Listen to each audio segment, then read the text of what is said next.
우선 장르, 내가 쓰는 장르가 어떤 장르인지 알아야겠죠. 현대 판타지, 판타지, 로맨스, 로판 등등. 그리고 키워드는 최대 6개 정도를 생각해 놓으시는 게 좋아요. 갑자기 6개를 쓰라고 해가지고 좀 멘붕이 왔던 적이 한 번 있었거든요. 그래서 예를 들자면 뭐 계약, 앞에 샵 아시죠? 계약, 진실, 특수능력, 이중정체성, 권력구조, 목표의식. 뭐 이런 식으로 키워드 6개를 적어 놓으시고 그 다음에 핵심 컨셉. 이거는 제가 예시로 한번 얘기를 해드릴게요. 제가 썼던 건 아니고 그냥 가상으로 한번 들어서 얘기를 해드리겠습니다. 도시의 연쇄 실종 사건 현장에서 깨어난 주인공은 자신의 과거가 범인의 트릭 일부였음을 알게 된다. 경찰의 비밀 프로젝트와 얽히면서 주인공은 사건의 유일한 생존자이자 용의자가 되고 진범을 쫓기 위해 스스로 추적자가 되어야 한다. 이런 식으로 핵심 콘셉트를 적어주시면 될 것 같습니다.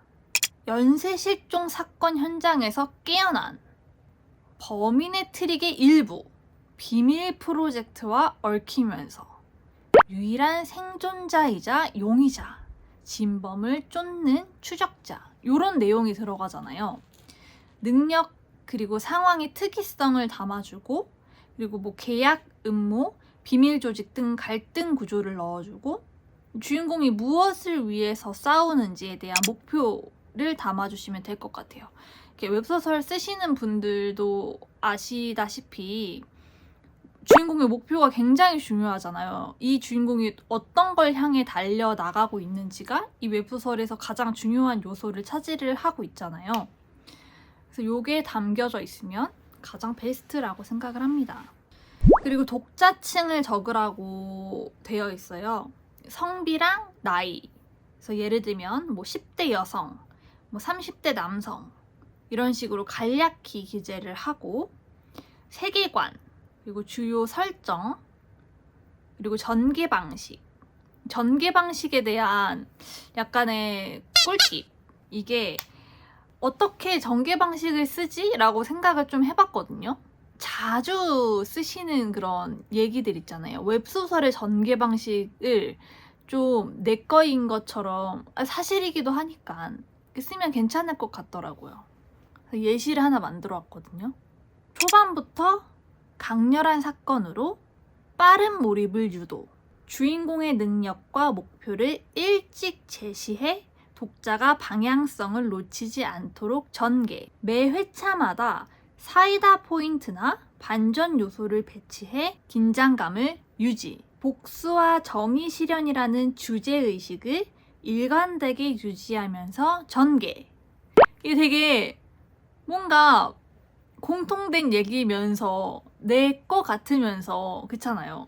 이렇게 적어주면 나쁘지 않을 것 같다라는 생각이고, 뭐 제가 지금 뭐 말씀드리는 게 정답은 아니고 뭐 이런 게 있으면 이제 도움이 되지 않을까라는 의견입니다. 이렇게 다 쓰신다고 다 붙어요, 뭐 다 투고요, 다 붙습니다, 뭐 이런 거는 절대 아니고, 다 원고도 매력적이고 또 그 안에 많은 요소들이 필요하겠죠. 저는 이제 투고하는 방법에 대해서 이제 어려워하시는 분들을 위해 그 루트만 살짝 쿵 알려드리는 거기 때문에 너무 맹신하진 않으셨으면 좋겠어요. 그리고 인물 구도, 주연과 조연, 그리고 악역 관계를 간단하게 서술을 해주시면 됩니다. 작가 소개, 작가 소개를 엄청 넣으라고 하더라고요. 작가 소개 내가 뭐 몇 작 썼으면은 나 어떤 작품 썼고 어떤 거를 하고 이렇게 할 텐데 작가 소개를 넣으라고 해가지고 참. 그래가지고 이제 뭐 예를 들면 신인 작가라면 어떤 식으로 쓰면 좋을까? 우리 신인 작가들, 우리 지금 우리 병아리들 알려드리고 있는 거니까, 투고 처음 하시는 분들, 응? 나와 같았던 분들, 그분들에게 알려드리고 있으니까 요렇게 쓰면은 좀 괜찮지 않을까. 가이드, 뭔 말인지 아시죠? 알려드릴게요. 안녕하세요. 저는 현대 미스터리와 스릴러를 주로 집필하는 땡땡땡입니다. 일상의 틈새에 숨어있는 비밀과 인간 심리를 풀어내며 긴장감과 몰입감을 주는 이야기를 쓰고자 합니다. 앞으로도 독자들이 끝까지 손에서 놓을 수 없는 작품을 만들겠습니다. 포부. 거의 뭐 이거 자기소개 입사 후 포부. 마지막 그 쓰시는 거 아시죠? 그 회사 쓰실 때 그거. 똑같아 그거 쓰시는 거예요. 간략 버전. 신인이라 내세울 게 없어요. 내세울 게 없는 현실. 어쩔 수 없잖아. 글 써야지. 예상 완결 분량. 이거는 현판은 모두 200화 이상으로 기재했습니다. 그리고 작품의 강점.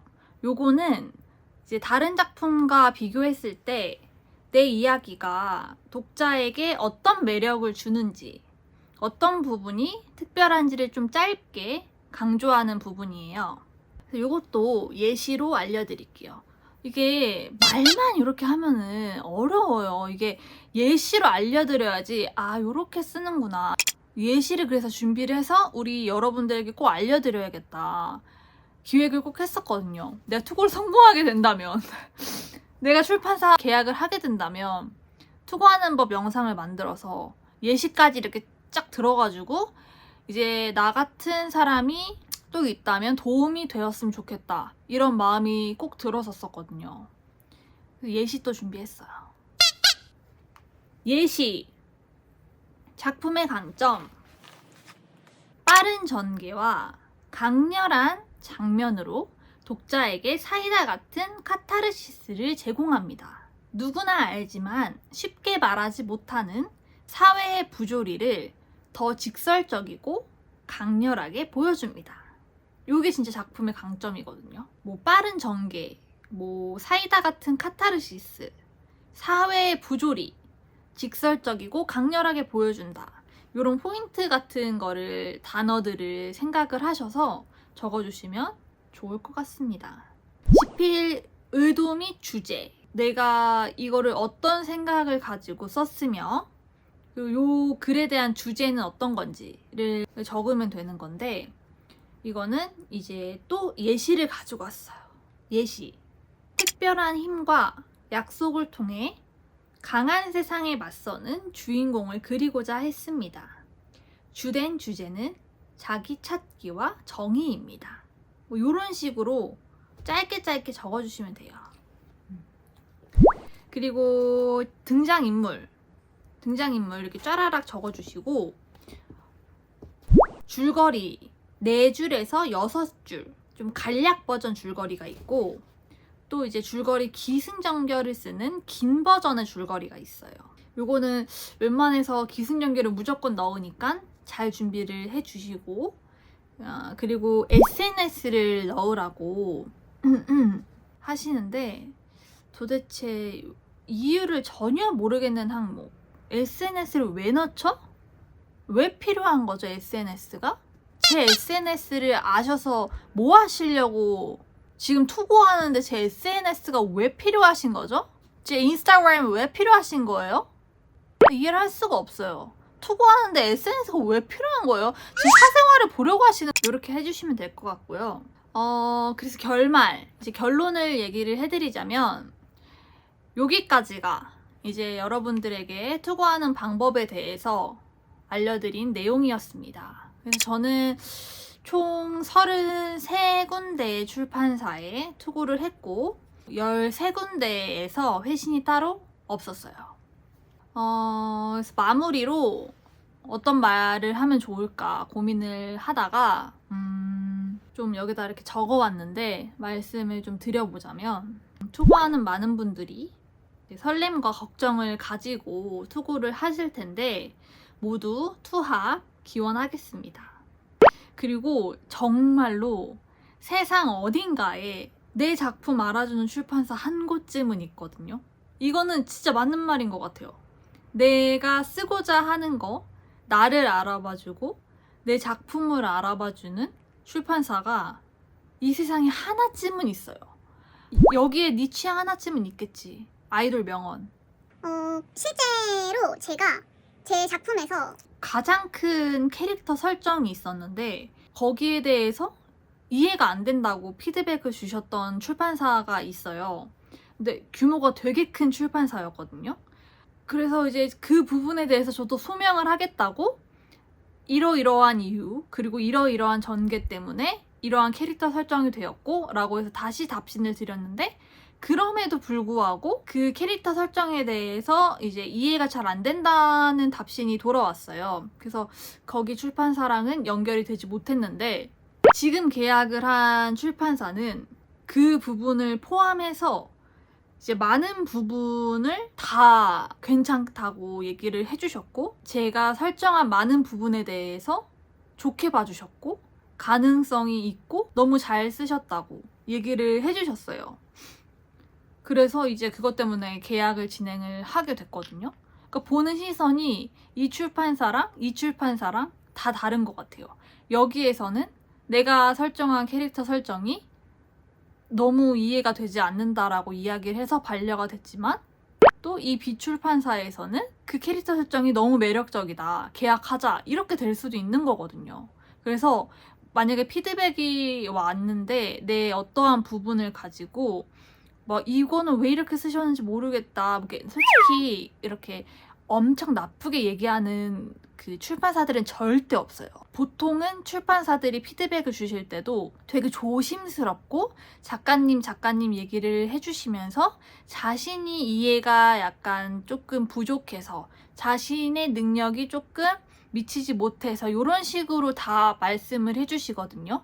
절대 상처받지 않게 얘기를, 쿠셔너를 써주시기 때문에 상처받지 않으셨으면 좋겠어요. 절대 내 잘못이 아니에요. 이렇게 만약에 내 작품에 대해서 뭔가 좋지 않은 의견이 돌아와도, 아, 여기서는 내 작품과 결이 맞지 않구나 라고 생각을 하고 또 다른 데에 투고하면 되는 거니까요. 너무 매달리지 않으셨으면 좋겠다는 의견이 있습니다. 정말 그 의견이 너무 많은 출판사에서 온다. 다 6군데에서 그 얘기만 꼽아서 얘기를 한다. 그때는 한 번쯤 생각을 해보셔야 된다. 우리는 신인, 우리는 병아리잖아요. 어쩔 수 없어. 투비를 맞으면 뇌글구려병이 오기 마련이거든요. 근데 투합이 돼도 와요. 여러분, 투고 합격하고 계약 진행하면 뇌글구려병 안 오실 것 같죠? 와요. 굉장히 와요. 굉장히 와요. 맨날 와요 지금. 그러니까 이건 벗어날 수 없는 숙명입니다. 벗어날 수 없다면 즐겨야죠. 모두 화이팅입니다. 여기 자막 달아야 되는데. 네, 오늘 준비한 투고하는 방법에 대한 꿀팁 영상은 여기까지고요. 많은 분들에게 도움이 되셨으면 좋겠습니다. 그럼 저는 이만 가보도록 하겠습니다. 안녕!